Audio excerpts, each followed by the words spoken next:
Hello guys, this is Dr. Ergin, and today we are going to talk about why my blood sugar is high in the morning.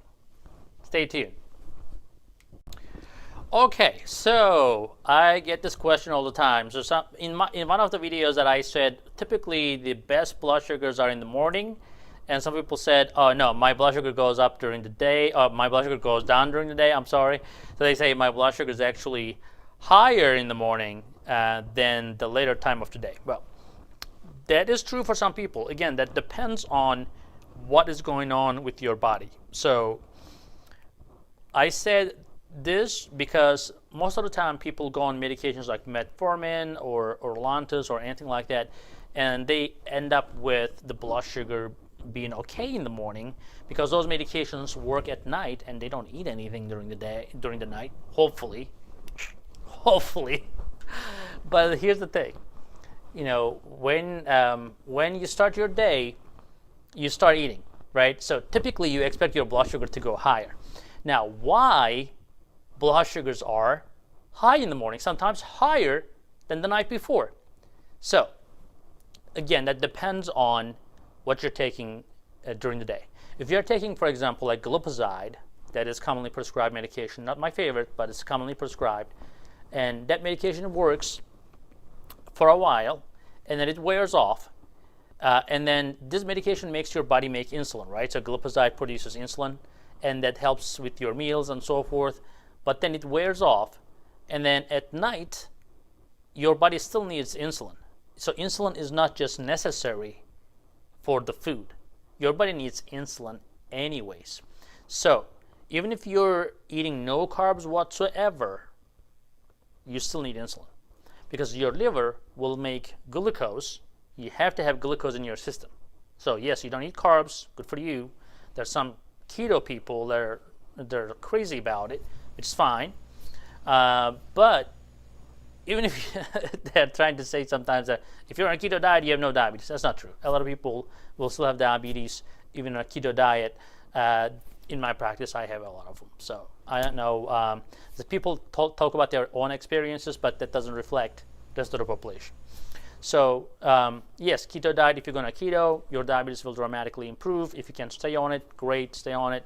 But you have to be medically supervised. I don't recommend anybody to watch a YouTube video and go on a keto diet. So we're going to make a big keto video with diabetes. Make sure that you watch that video. It's going to come up soon. What I'm trying to say here, even if you don't eat carbs, you have to make glucose in your body. And for that glucose to be transported to the cells, you still need insulin. Now, what happens is your liver is the biggest depot of sugar. So when you're not having carbs, your liver normally stores the carbs that you have eaten previously. And after 8 to 12 hours, that depot runs out. So normally liver gives the sugar to the body to make sure that sugar keeps going in the body. And then if there's no sugar, the liver makes just sugar. That's that you have to have certain blood sugar. Even if it is down to 80, that blood sugar has to be maintained, right? So, but like any other organ in the body, liver is insulin resistant, especially in type 2 diabetics. Now, in type 2 diabetes, your liver is insulin resistant, and the insulin is the hormone that tells liver how much sugar to make. So even if you have enough insulin, a lot of insulin, not enough, a lot of insulin in your body, sometimes doctors check insulin levels, which doesn't mean anything actually, because the amount of insulin doesn't necessarily tell you if the insulin is doing the job or not, or you know, you have to really check the insulin resistance, not just the insulin. But anyways, so even if you have a lot of insulin in your body, that insulin may not be enough for your liver. Your liver may think that you need blood sugar. So insulin is like a brake on your liver that tells your liver, okay, we don't need much of glucose. You know, I'm here, calm down. Now sometimes liver doesn't listen just because of the insulin resistance. So as a result, your liver keep making blood sugar at night. That's why you guys wake up with a high blood sugar in the morning. That is the answer. Now, how do you get rid of the blood sugar, high blood sugar in the morning? Let's talk about that. Okay, so there are a couple of ways you can do this. So number one, as we discussed, if the liver is insulin resistant, what should you do? you should basically reduce the insulin resistance, right? There are a couple of ways to do that. For example, a medication called metformin or pioglitazone, these are two relatively inexpensive medications, can do that. There are some herbal medications that can do that as well in a similar way. So, or you just basically make yourself insulin sensitive by exercising more. Try it. So go for a 2-mile walk if you're not walking at all. Go for a mile or two, like in the late afternoon when the weather is not hot. I'm from Florida, so it's always hot here, but that's why I always go later in the day. Or whenever is best for you, just go at a time that is comfortable. That exercise will have an effect for the next 24 hours. Isn't that amazing? So you just exercise some right now, and you can still see the benefit up to 24 hours. So your blood sugars will be lower. If that exercise is not enough, that means that you have to do more. But your sugars definitely will be better than the days that you don't exercise. If you see the difference, I think you'll be more willing to exercise.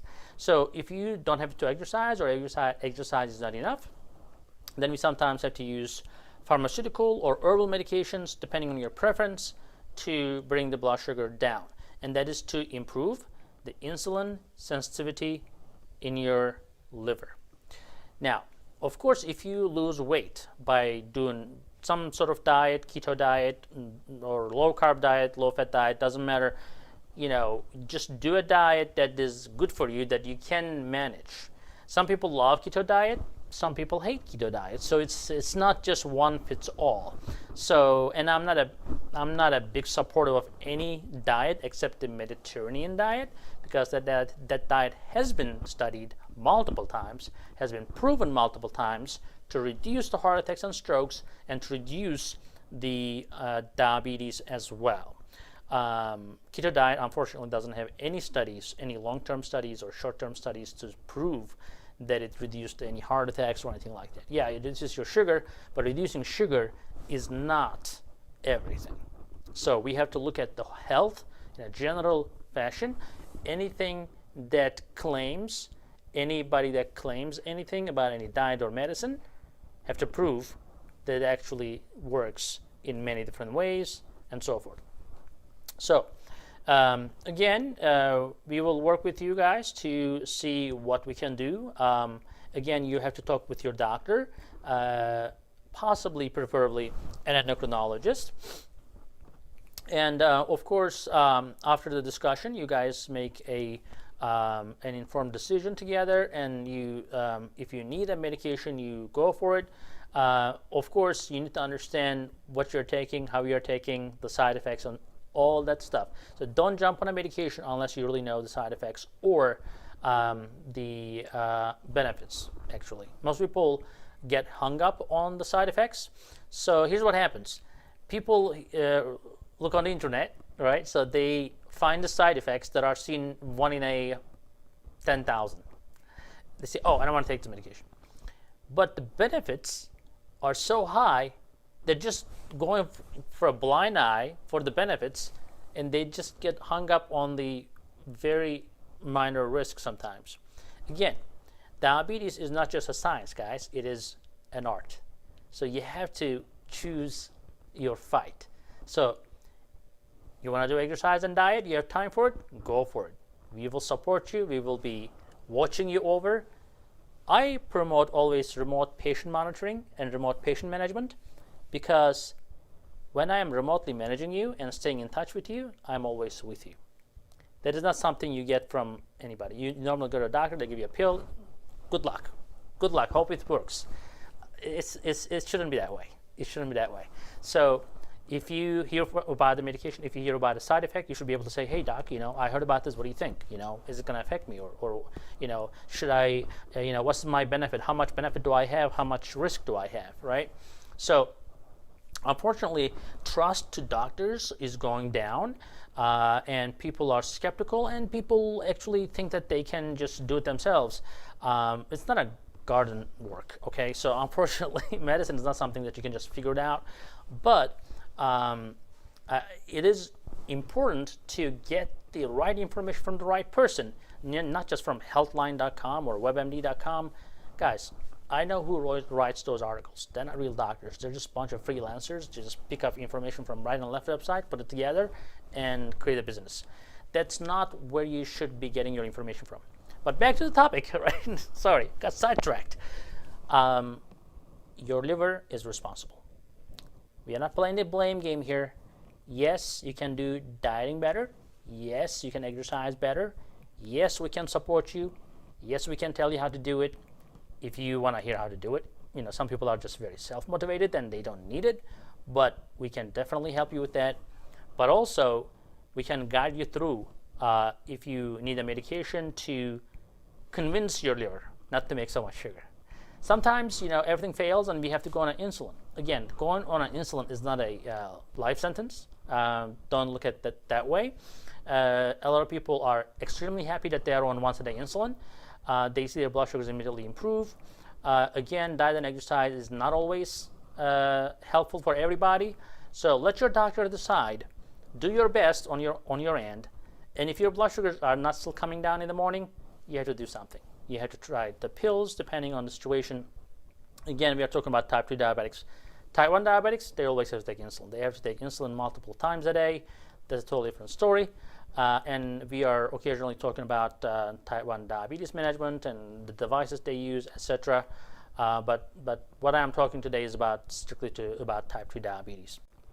So another problem with this high blood sugars we experience in the morning is sometimes it's just eating late or eating high-fat food. So what happens when you eat high-fat food? The absorption is so slow that your blood sugar may be 150 or 140 when you go to bed, but then that pizza that you ate can actually show up way later down the road, and then you may wake up with a very high blood sugar. So that is something you need to be aware of. Eating the dinner early on will definitely help. Taking maybe a walk after dinner definitely will help your morning blood sugars. And most importantly, night eating habits, unfortunately, is very common. People get cravings, and they end up getting up, they cannot sleep, and they end up eating something. Now, if you're going to eat something, you can try to really have something with a low glycemic index if you're going to eat a carb, like an apple. Half an apple, I think, will be able to curb your appetite. Or just stick with your mozzarella stick, whatever you want to go for, that is not high in carb or possibly no carb. Yogurt may not be a bad snack if you have to, if you are not going to be able to sleep without eating. But anytime you go eat some crackers or try to drink juice or have fruits that are high in carbs like melons and stuff, it will definitely increase your blood sugar drastically. So you have to be really careful about that. So the third problem that can actually really increase your blood sugar is if you are having a low blood sugar. So believe it or not, if you're having a low blood sugar in the middle of the night, which typically happens between midnight and 3 or 4 o'clock, your body will give a reaction, and that's called smoggy effect. You're going to have a spike in your blood sugar. So you're basically dipping down. That generally happens from taking too much basal insulin. You generally dip down, and then your body gives this stress reaction. You sometimes wake up and sometimes you don't, but then your blood sugar spikes right back up because your body makes a hormone called glucagon. When your blood sugar is going down, glucagon goes up. So adrenaline goes up. So you may be having a nightmare or something, I don't know, but you're going to have a lot of turmoil in your hormones when your blood sugar goes down. And then when that happens, you're going to wake up with a very high blood sugar. So when people come up or wake up with high blood sugars, we ask them to check their blood sugars at 3 o'clock in the morning. If their blood sugar is 3 o'clock in the morning, let's say is down to 60, and they wake up with 200, that I know I have to fix that 60 blood sugar before I think about 200, because I know the 200 is the result of 60. Okay, is that clear? Now, on the other hand, if that 3 o'clock blood sugar, let's say, is 180, and then you wake up with 220, yeah, I know that your blood sugar is steadily going up. That is if you don't have a Dexcom or Freestyle Libre. These are the tools that really helps a lot for the doctors and for the patient, because if you have a Dexcom or Libre, just look at it. If your blood sugar is dipping down at night, then you know why it's going back up. If your blood sugars are steadily going up, then that means that your liver is just making too much sugar, your liver is making, or you're eating something too late, or you missed your exercise, whatever the reason may be that drives your blood sugar up. You just have to be sometimes playing the detective work, as long as you know what really can be causing the high blood sugar. And if you identify what is causing the high blood sugar, then you can fix it. If it is your liver, if it is your insulin resistant, no matter what you do, you exercise and you eat right, you don't eat late, you don't eat after midnight, but your blood sugar is still going high in the morning without having a low at 3 o'clock in the morning, that means that you really need some sort of insulin sensitizer. And that will be metformin, pioglitazone, or some herbal medications, or sometimes the long-acting insulins. Again, long-acting insulins could be Lantus, could be Levemir, could be Toujeo, could be Tresiba, even could be Novolin N or Humulin N. Depending on your situation, we choose the right medication. Of course, insurance covers may play a role. All these things we think about. Again, when I try to prescribe medication, of course, I'm trying to give you the best thing with the most benefit and the least side effects. Some people cannot afford their insulins. We help them to get their insulins free of charge by applying to the pharmaceutical companies. There are a lot of ways we can try to help people with their medication prices. Even if they have insurance sometimes or Medicare, we try to find ways to get the financial help for our patients. We cannot just tell them just don't eat anything. It just doesn't work that way, guys. So I hope that video is useful to you. Please give it a thumbs up and subscribe to our channel.